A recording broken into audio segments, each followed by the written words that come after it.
Eh bien, bonjour à toutes et à tous, je vous retrouve pour une nouvelle vidéo dans laquelle nous allons parler quelque chose d'un petit peu différent de d'habitude. Nous allons parler de OpenIndiana, qui est une distribution non Linux. Donc, comme vous pouvez le voir ici, vous n'avez pas de noyau Linux et vous avez un noyau qui est hérité de Solaris, donc qui est une distribution qui n'a strictement rien à voir avec tout ce que l'on a pu tester auparavant. C'est vraiment quelque chose d'extrêmement spécifique.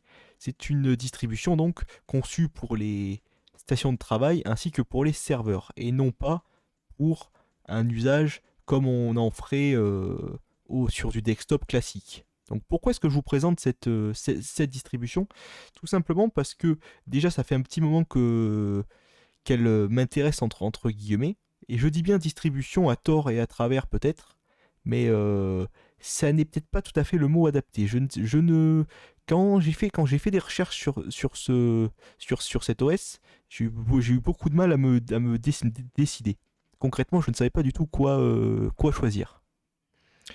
Donc c'est un OS qui est, on va dire, la continuation de Open Solaris, un projet mort qui avait comme vertu d'être la suite donc de Solaris, qui est Solaris, qui est un projet, on va dire, qui existe toujours, mais qui n'est plus aussi en vogue qu'à l'époque. Ce que j'entends par l'époque, c'est donc il y a bien plus de 10 ans de ça. Solaris, maintenant, c'est quelque chose dont on entend vachement moins parler. Depuis Solaris 11, si on va voir un petit peu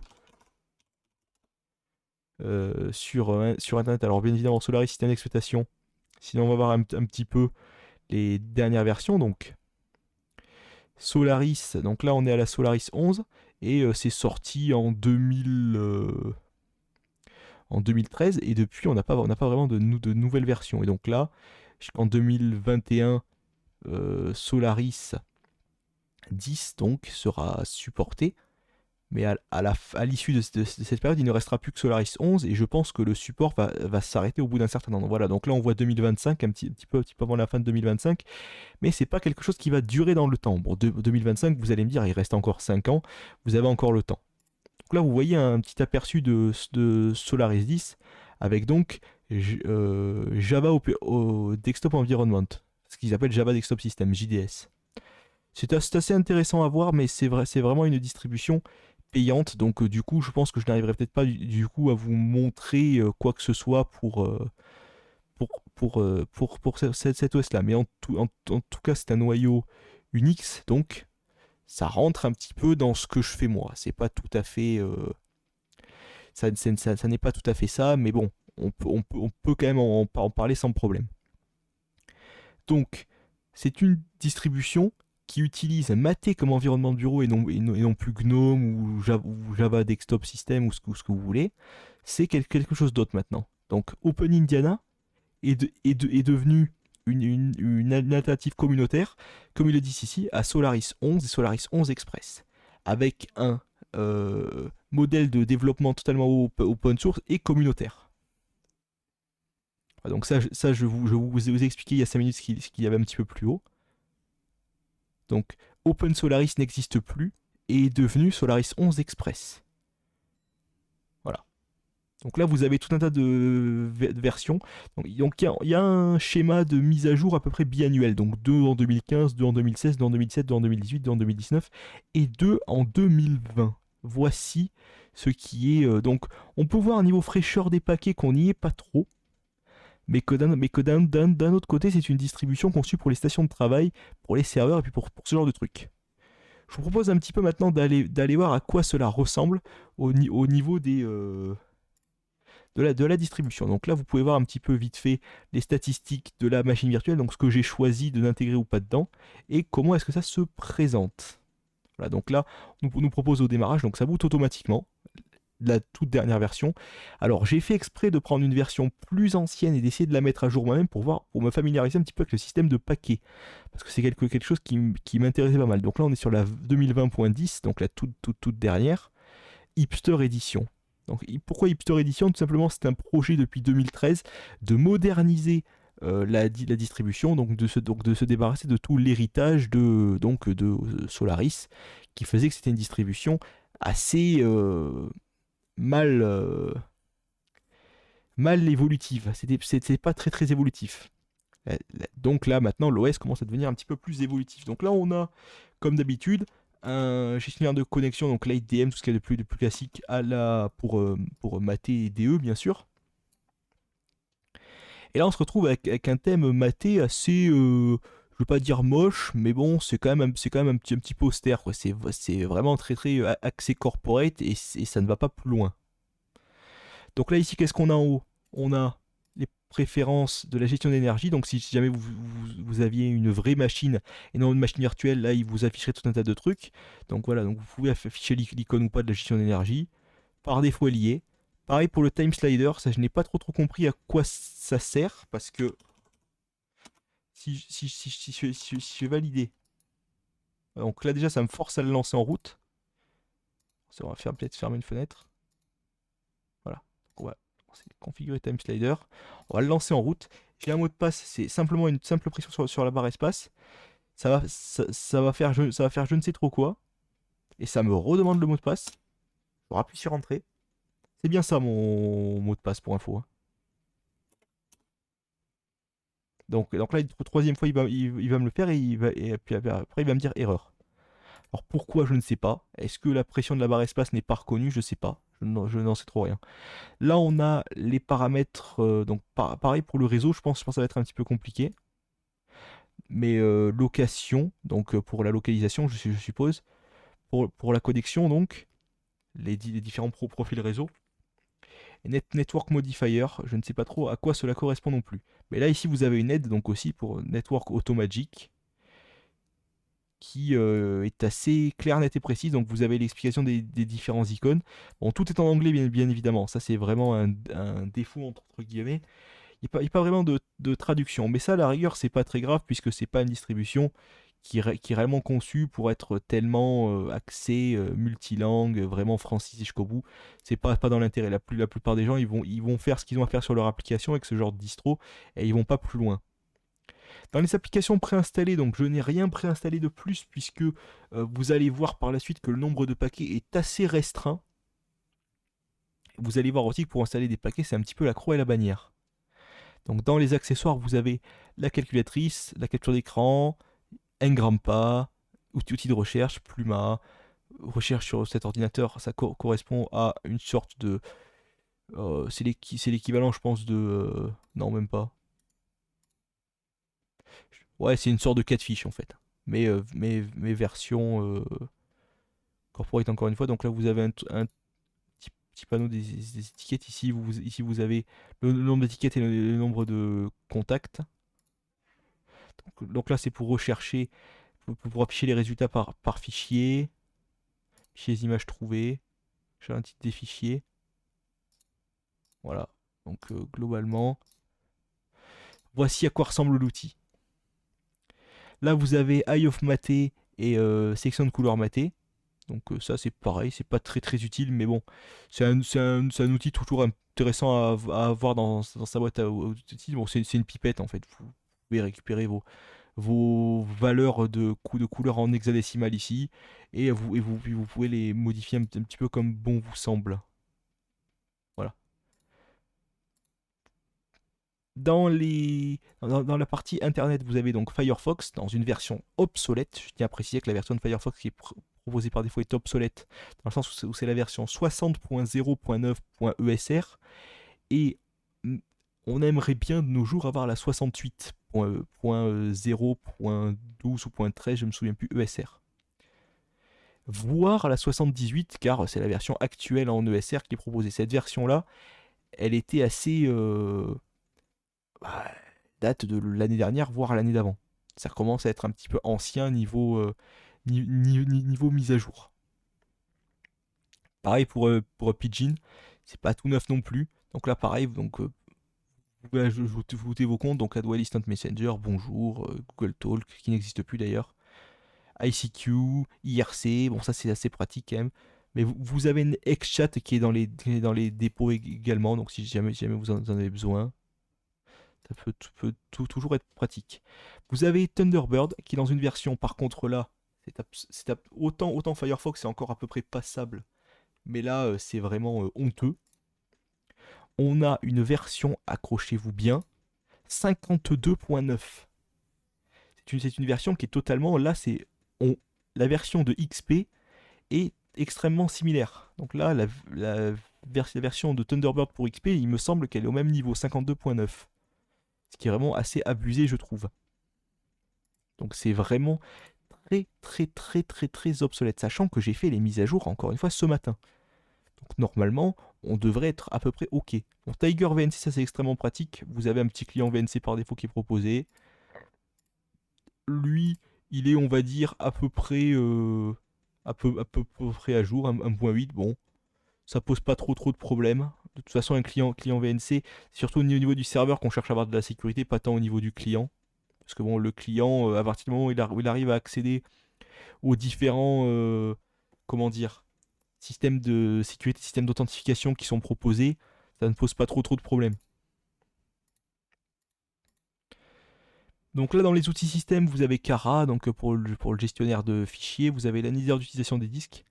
Donc ça, c'est un petit fromage qui vous montre à quoi ressemble l'utilisation des disques. Donc pareil, c'est tous des outils qui viennent de chez Maté, tout ça. Vous avez également donc Gparted, bien sûr, qui doit être dans une version. Quoi. Encore une fois, je me retrouve avec ce bug. Et je vais vous prouver que c'est pas du tout un bug qui vient de chez.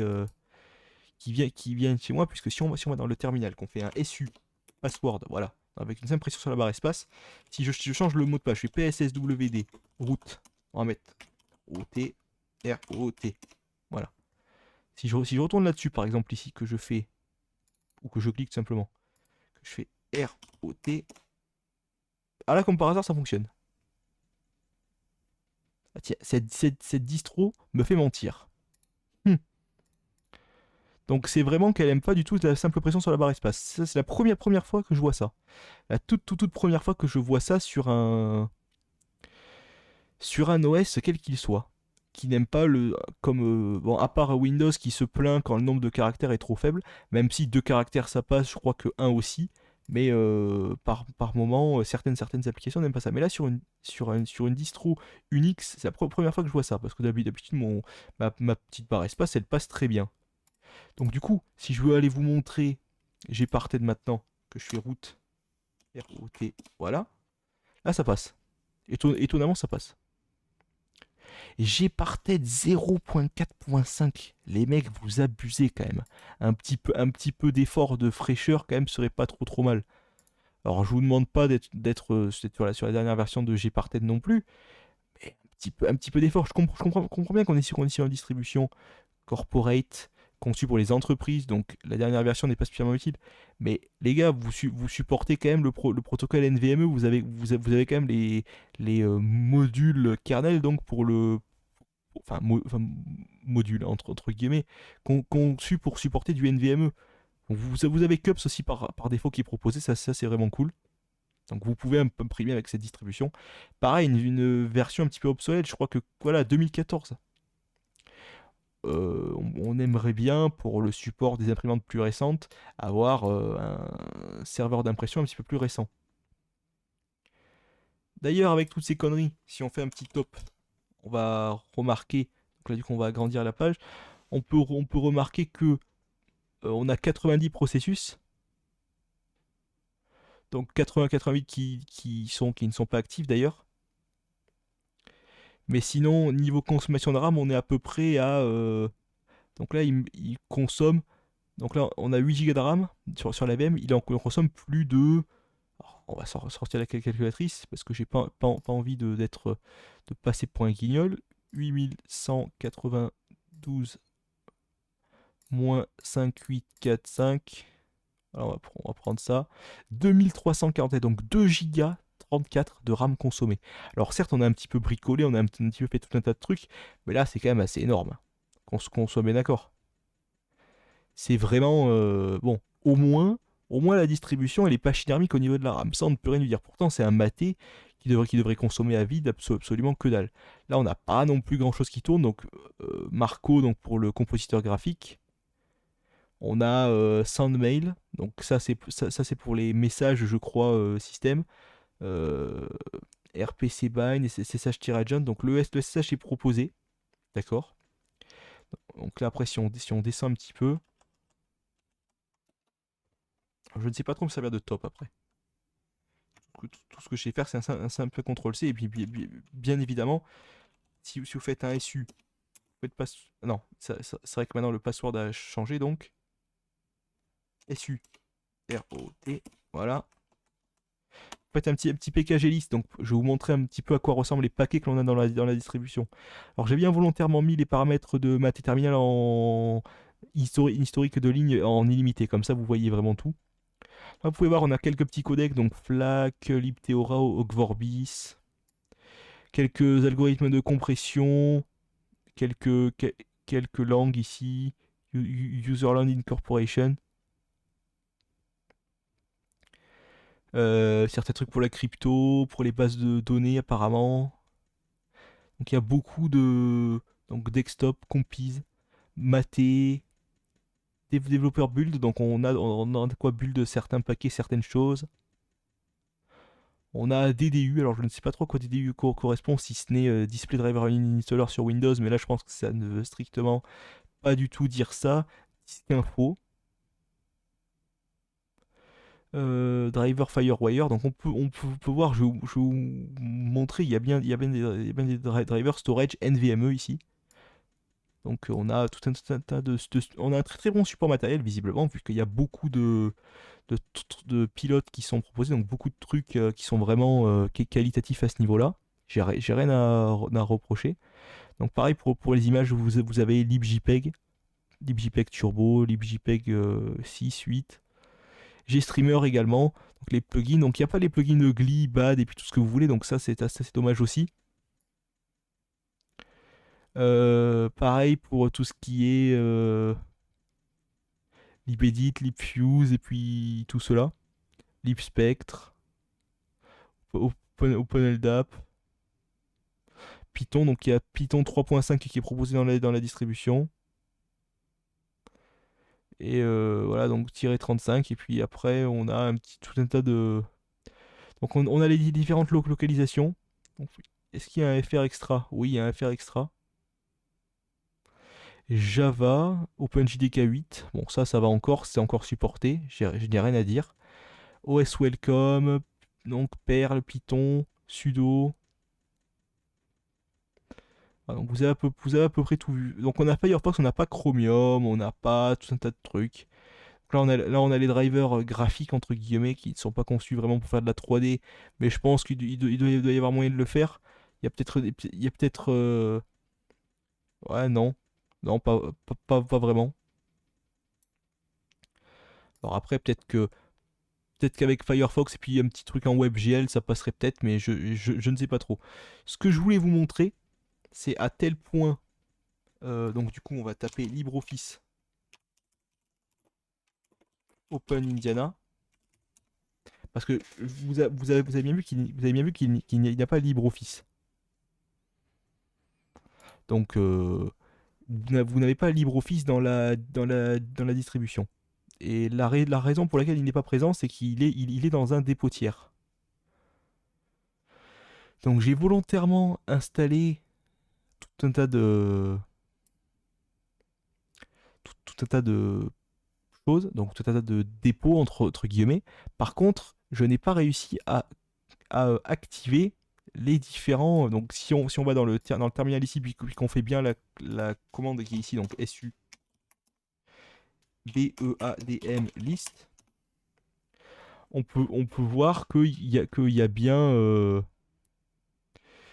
bon, déjà il vous montre bien les partitions, donc pour afficher l'environnement de boot initial, donc on a bien 2020 11.03, donc c'est vraiment la dernière fois que j'ai fait les mises à jour. Si on fait un, donc ça a été fait, les mises à jour ici ont été faites. Donc ça c'est la procédure de mise à jour. Donc si on fait PKG Publisher maintenant, voilà, c'était ça que je cherchais en fait. Voilà, je vous ai fait un peu de la merde. Donc là vous voyez Hipster. Hipster Uncumbered et localhost OIH. Donc pour le repository SFE qui est un petit peu plus voilà, donc c'est exactement ce que l'on voit ici.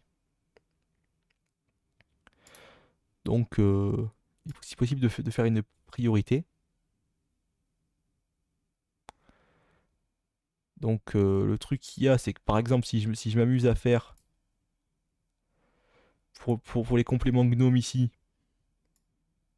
pour le multimédia, pour VLC par exemple, si je fais, si je fais pkg refresh full,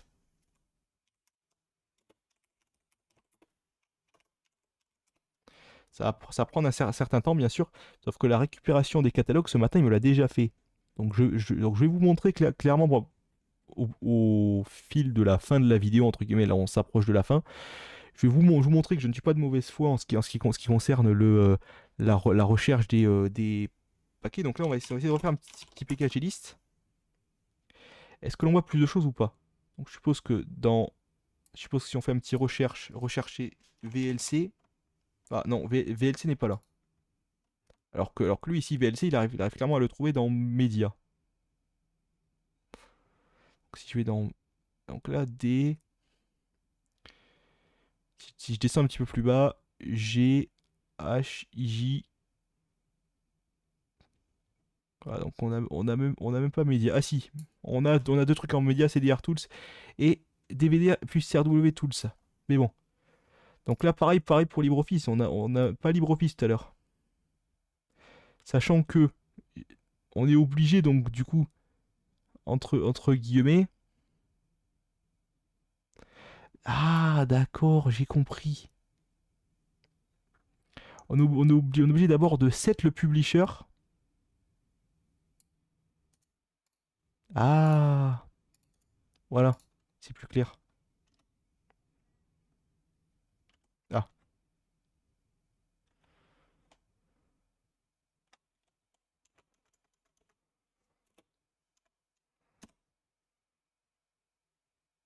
voilà. Bah non, bah non, pourtant j'ai déjà fait ça. C'était extrêmement bizarre.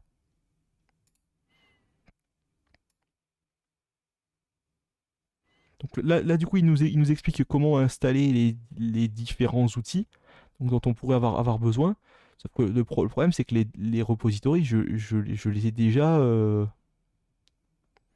activés. Si on va dans PKG Publisher, et si on fait un PKG install PLC, PKG, je voulais dire, oups. Ah, là, il me le trouve.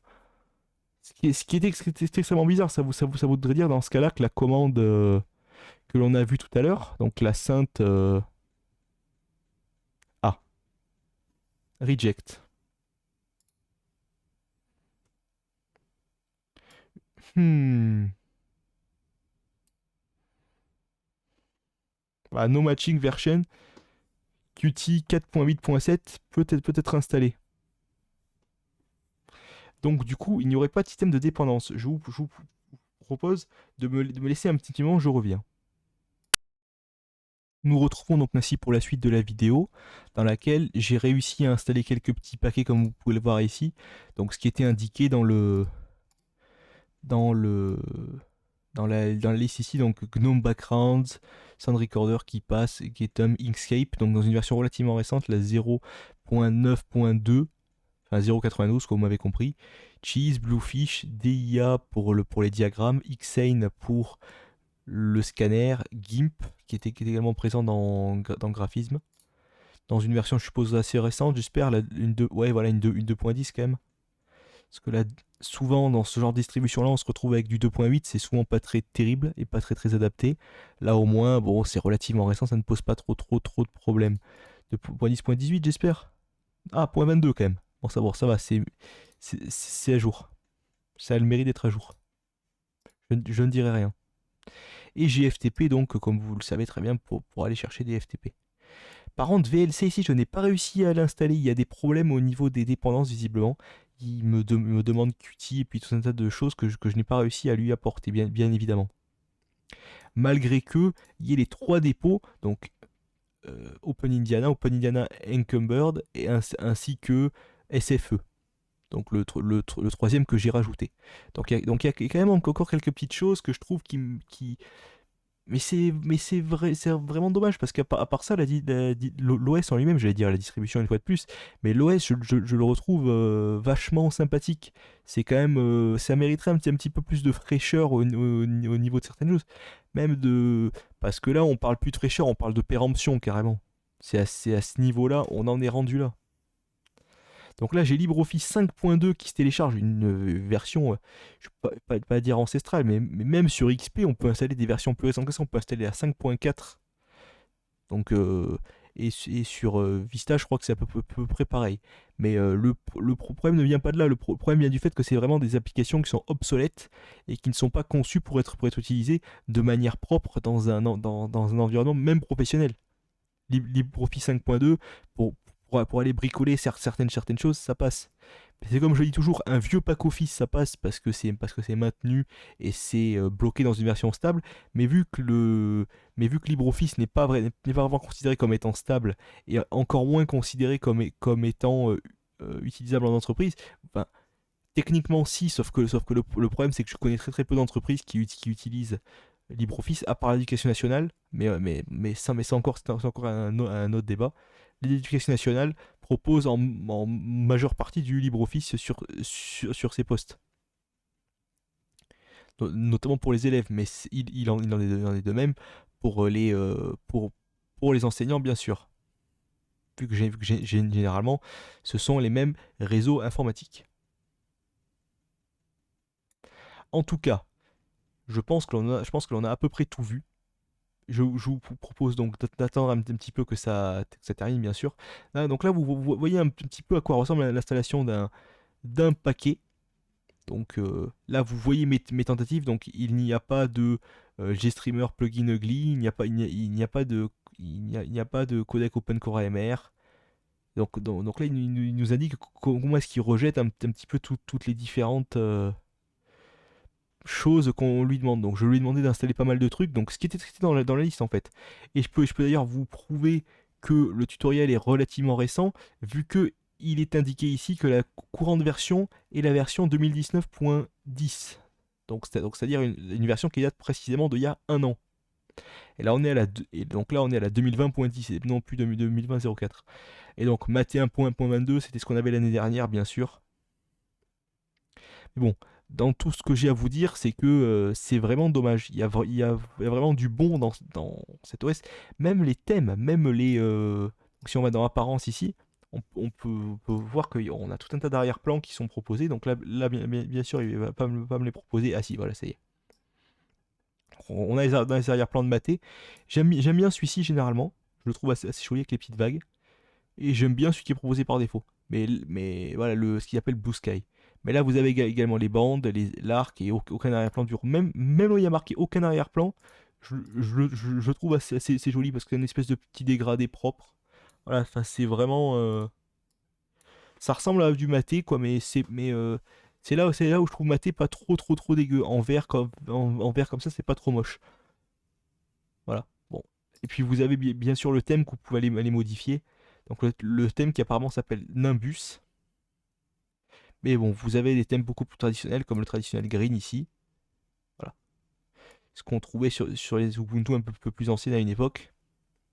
À l'époque de Gnome 2, sauf que bien évidemment ça n'était pas en vert. Voici. Et donc du coup, normalement LibreOffice est installé. Si on va dans Bureau, eh bien non, LibreOffice n'est pas là. Du coup, on va...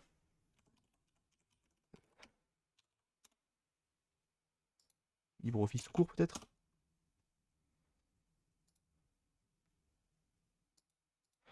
Démarrer avec un fichier peut-être. Alors si on va dans ordinateur, que l'on va dans ETC peut-être.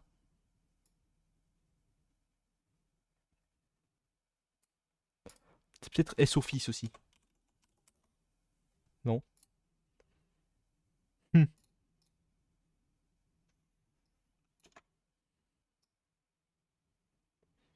Il n'est visiblement pas proposé là. Ce qui voudrait dire qu'il ne se serait pas installé proprement. Pourtant, c'est bien ce qu'on voit ici. Donc ça mériterait un petit init 6, comme il nous disait tout à l'heure. Peut-être qu'un petit redémarrage permettrait peut-être le fonctionnement plus propre de la... Mais pourtant, ça m'étonnerait. Pourtant, ça m'étonnerait beaucoup.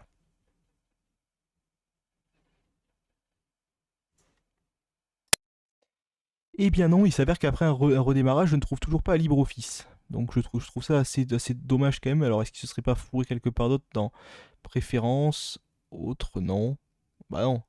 Techniquement non, puisque ce sont des standards, tout ça. Donc logiquement, il devrait être dans Bureau ici, sauf que malheureusement, il n'y est pas. Alors est-ce que l'installation s'est faite proprement? Je ne sais pas, mais en tout cas, il n'est pas affiché. Sachant que l'autre version LibreOffice qui est proposée, qui est considérée comme étant fonctionnelle, c'est LibreOffice 4. Donc c'est encore plus obsolète et encore plus bordélifié. Sur ce, je vous dis salut à tous et à la prochaine. On se retrouve pour une autre vidéo. Quand vous le souhaitez, si jamais vous avez des idées de vidéos, des idées de quoi que ce soit, c'est en commentaire que ça se passe. Je réponds toujours à tous les commentaires. J'essaie d'être un minimum sympathique avec ma communauté, ainsi que de lui faire plaisir quand je le peux. Allez, à plus.